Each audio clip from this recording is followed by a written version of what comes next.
Ashamar ka fuune hordoftoon abduu moobaayil appii jala jirtan hundi keessanuu bakka jiraattan bakka deebiidhaan gara chaanala kiyyaa dhuftan warra jalqabaa dhuftan abduun jedhama abduu moobaayil appii subscribe godhaa maatii keenyatti dabalamaan isiniin jedha har'a waa'ee safuu cabsuu fi safuu aadaa safuu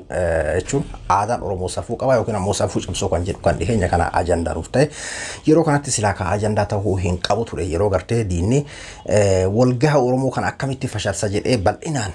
irratti dhukkubii mataa itti taate irreecha akkuma isin yaadatan ka yeroo waa'ee irreecha kana kaafnus amantiidhaan waliin qabsiisina bakka itti oromoo walgahu jechuudhaaf miti irreecha kan jennuuf bakka oromoon ayyaana oromoodhaa kan oromoon itti wal argee rakkoo fi bal'oo isaa itti yaada wal jijjiiratu bakka itti wal baru bakka gartee itti olumaa galatti iddoo oromoon itti wal gahu jechuudha kanaaf diinallee itti mataan dhukkubaa jechuudha akka gartee wanni sun hin taane fakkuma sun yaata waggaa dabre fakkeenyaaf wanni kun hin fashalee duuba yeroo kanatti ajandaan kun ka'ee isin jechuu barbaadeeti safuu cabsee yookiin ammoo aadaa balleessan waan jedhu ajandaa garagaraatti kaa'ame amma as keessa diinni harka naqatuu danda'a jechuudha waa'ee kanaa ani waan natti fakkaate qofaan dubbadha waan natti fakkaate qofaan akka araaraatiitti dubbadha jechuudha. Kanaafu haga dhumaatitti na waliin turaan isiniin jedha koomantii osoo hin barreessine yaada namaas osoo hin jallifne akka ani itti jedhe narraa hubadhaati akkasa achi booda koomantii barreessitanii jechuudha. Duuba yeroon kun yeroo irreechi dhufutti jirudha yeroo gartee oromoon itti wal gahuudhaa fi waggatti itti wal argee dhugaa dubbachuuf diinni fakkeenyaaf irreechi diina waan akkana mataa dhukkubsuu fi irreecha waan ta'eef miti bakka gartee oromoon qofti itti walitti dhufu osoo amantiidhaan waliin qoodini bakka oromoon fakkeenyaaf bakka san dhugaa kan irreeffatu kan amantiidhaaf dhaqu jiraatu danda'a yeroo kana isin jiru fakkeenyaaf yeroo waa irreecha dubbatanis kan amantiitti nama gartee kan amantiitti fudhatutu jira nuti ni beeyna fakkeenyaaf amma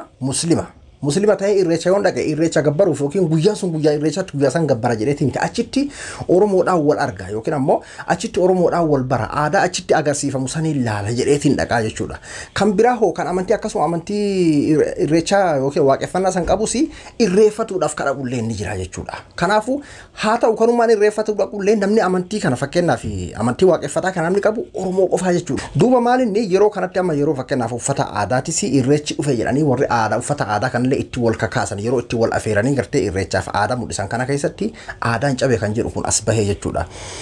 Amma duuba uffannaan aadaa safuu cabse yookiin ammoo namoonni galiin aadaallee cabse aadaa balleessee warra jedhanillee ni jira isa kana jiddu galeessa goonee haala fakkeenyaaf uffanni safuu cabse jedhamu sunniin kanneen amma fakkeenyaaf uffanni safuu cabse jedhame kunniin isa kana jechuudha. Uffanni aadaa oromoo kuni kutaa kudha tokko fakkeenyaaf kutaa kudha tokko uffanni aadaa oromoo kutaa kudha tokko kana keessa kan lama sadii dachaadhaan jirullee hin jira kan moo dhiheenya kana hammayyaawee bifa bareedeetiin kan dhihaatellee hin jira uffannummaan ammoo dhaabbataan kan mudurii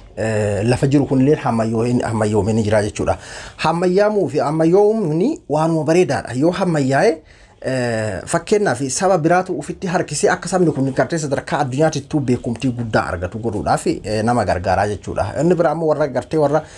aadama kana nama jaalannetu jira mi sabuma kana keessa beekama aadaa kanaan jaalannetu jira yeroo ammoo hammayyoome kana kan aadaa kanatti illee fayyadamuudhaaf yeroo nama kanallee harkisutu dhufaa jechuudha hammayyeessuun amma waan akkana kanaaf nama hunda gartee kan aadaa uffachuu barbaadullee kan gartee uffata hammayyaa jechuu kiyya dhiifama nama uffata hammayyaa qofa uffatuu barbaadu kan aadaa kan hin barbaannes hammayyeessi akka inni fedhu saniif dhiyeessuu fi dhaanatti fakkaata amma fakkeenyaaf warri gartee aadaatis yeroo gartee uffata tokko yeroo kan isin jiru amantii kamiinuu waliin qabatu amantii kamiinuu wal qabsiiseetii miti fakkeenyaaf amma amantiin kamuu waan hayyamunatti fakkaatu amma uffata akkanaa kanneen hatta amantii musliimaa qofaa miti akka amantii musliimaatitti dubartii fuulayyuu dhoofachuu qabdiidha kan jiru akka amantii musliimaatitti jechuudha amantii teenyaatitti uffata fakkeenyaaf yookiin ammoo jilbaa ol dabre gaggabaabaa kana hin hayyamtu amantiin kiristaanaallee jechuudha duuba aadaa kun amma hammayyaadha hayyoominni kun faranjirraa as dhufe namni faranjirraa waan dhufe kana nuti hundinuu jala fiinaa jechuudha kun ammoo aadaa amantii waan tokkoon waliin qabatu kan eenyuti duuba kan aadaa faranjiiti jechuudha hammayyaadha jedhameeti jechuudha haa ta'uti warri aadaatillee sila haala kanaan qopheessuun bareeduma ta'ee ammoo warri kan fakkeenyaaf amma fakkeenyaaf namoonni amantiidhaan wal qabsiisanii safuudhaan wal qabsiisanii dubbatanis wanni kun maaliif akka qophaa'e silaa hubatuu qabanii jechuudha nama gartee uffata hammayyaa malee hin uffanne kan aadaa hin uffanne kana hatta kanummaan hammayyaa kunis aadaa ta'ee aadaan oromootuun haa guddattu haa mul'attu sababa jedhuun dhiyeessan garuu dhugaadha safuu cabsee jira safuu ka cabsetu jira jechuudha maaliif oromoon akkuma oromootittu jechuudha osoo amantii sanii osoo hin jedhin akkuma reefu isin hin jedhe uffanni hammayyaa jedhamee fakkeenyaaf akka uffatamu kuni kan oromoo kamuu hin ilaallatu jechuudha yookiin tarii ammati oromoo keenyatu akkasii malee oromoon bakka akkasii uffata oromoon bakka akkasii uffatattee kennuuf hin malta amantii kiyya malee amantiin bakka akkasii uffata jettee kennuuf hin malta amantiin kamiyyuu hin ayyamu oromoon naannoo kamiitu hin ayyamu jechuudha eessarraa dhufe kun faranjiirraa as dhufe hammayyaan jechuu barbaadeeti diizaayinni kun kan faranjii ta'ee uffata aadaa ammoo haala saniin dalaganii warra hammayyaa barbaaduufillee akka uffata aadaa kanaanii hammayyoomee mul'atuuf jechuudha kan isaan godhan haa ta'uuti oromoon ammoo waan gartee haala kanaan uffatee hin beeknee fi safuu jechuun waan haaraa dhufee mul'ate tokko jechuudha waan gartee namni qaanyiidha jedhee silaa namni beeku tokko ati mul'iftee godhuu jechuudha kanaafuu uffanni kun kabajaa qaba haala kanaan uffatamaa akkamitti kun uffatamaadha warri gartee qeequlle jechuudha warri dhiheesselleen amma hammeenyaaf osoo hin tahin akkanatti fakkaatu akkuma isiniin jedhe kana kan hammayyaa barbaadullee aadaa isaa kana hammayyeeffatee ittiin haa mul'atudha akka isaan qopheessanitti jechuudha amma duuba kuni wal hubannoo dhabaa fi aadaan tun gartee safuun cabe aadaan keenya akkana kan jedhuun haala akkasiitiin wal jala dabre malee dubbiin karlachirraayyuu hammeenni waan jiru natti hin fakkaatu an akka kiyyatti jechuudha yeroo kan isin jiru amantii waliin qabsiifne beeki abbaan hammayyoomina barbaadu kama aadaa kanatti fayyadamee hammayyoomee haa mul'atu aadaan kaanis kan gartee namni hundinuu itti walii galu amma waan tokkotu jira amma fakkeenyaaf warroonni aadaa uffata hammayyaa kan amma mormii kaasee kanatti warri fayyadamuu barbaadanis dhugaa dubbachuu fi uffata aadaa kan amma fakkeenyaaf faranjoota tana laala faranjiin tun amma uffata aadaa oromoo kana kamtu ka hammayyaati kamtu ka biyya kiyyaa san fakkaataa jettee hin filanne kana filatte jechuudha kanatu itti bareedee kana filatte dhayxee mana aadaa san dhayxeeti kana filatte kana bitattee kana miidhagdee isinis oromoo fakkaatteeti haala saniini mul'atte jechuudha amma duuba nuti yoo nuti uffata bareedaa kana dhiifnee hammayyaa jennee kan bifa gartee qumxaati yookiin ammoo bifa hanga maal jettanii xuutmaaja tiin tolfame kana qofa jala yoo kayyaanu taate aadaan kun illeen laafifamatu malaa ammas dhugaa dubbachuuf miidhaginumaafu bareedinumaafu kan gartee fuulii ta'e yookiin guututti kan hodhame kanatu bareedaa jechuudha bareedinumaafu baanan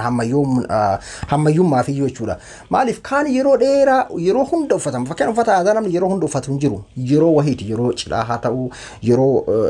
bakka bashannanaatti haa ta'u bakka gartee hiriyoon itti walgaan haa ta'u iddoo gartee gargaraa paarkii adda addaa yeroo deeman haa ta'u uffanni aadaa yeroo akkasii uffatamu guyyaa tokko jesan duuba yoo kanuma bareedaa kana miidhaganii deemanis hammayyaa yeroo hundayyuu ni jira waan ta'eef jechuudha aadaan faranjii sun ni jira waan ta'eef yeroo hundayyuu kenna kana ammoo guyyaa gabaabaa yoo itti fayyadamne illee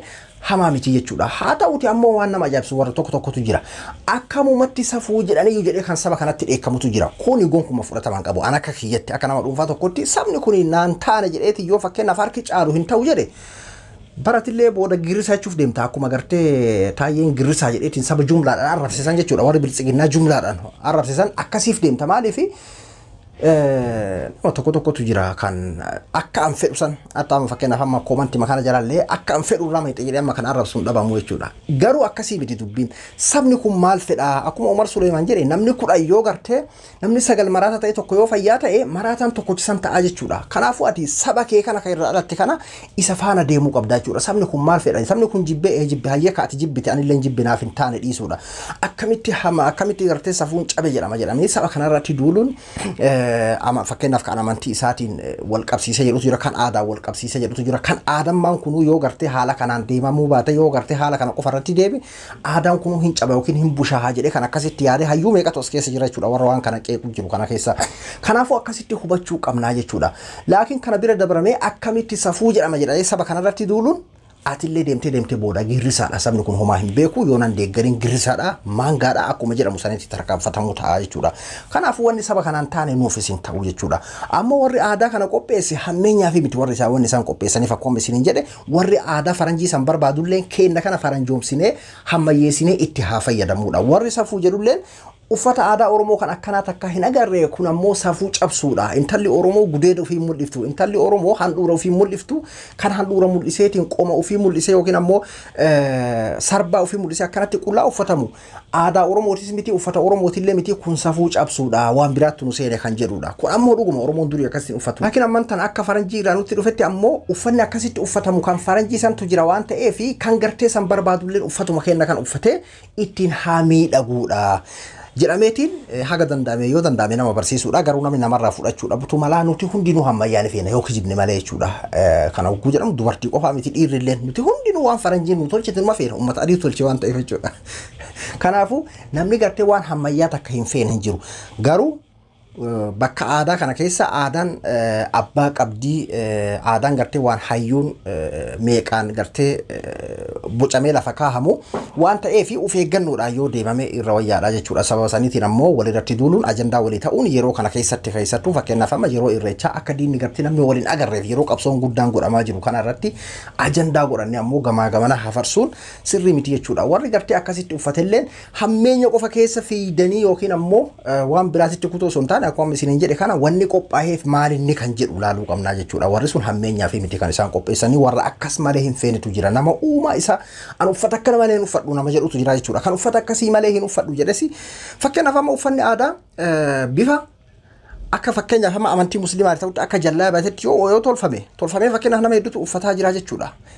Akkasuma fooxaan gubbaraan uffatamu kan agartee alaabaa garaagaraatiin alaabaa abbaa gadaa alaabaa oromootiin jechuudha kan faayamee jiru hedduudha kan tolfamee jiru. Kana jechuun maalinni amantii keetii fi eenyummaa kee keessa wal simsiisuu jechuudha. Akkasuma warri aadaa faranjii san hordofulleen eega rabbiin gartee aadaa faranjii san hordofi jedheen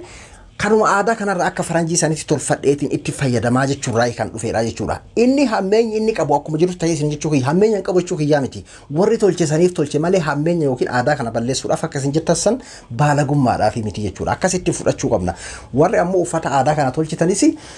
uffanni aadaa kan biroo kan beeksisanuu hedduutu jira. Uffata san beeksisaa malee isa kana abbammaan dhaqe suuqiidhaa bitee yoo dhaqee bitate irra wayyaadha natti fakkaata. Laakiin kan uffateetuma fakkeenyaaf amma kana beeksisuudhaaf sarbaa qullaa gootanii yookiin ammoo asii oliin qullaa ta'ee kan jidduun handhuurri mul'atu kan gudeenni mul'atu kana fiddanii uffata aadaa jettanii yoo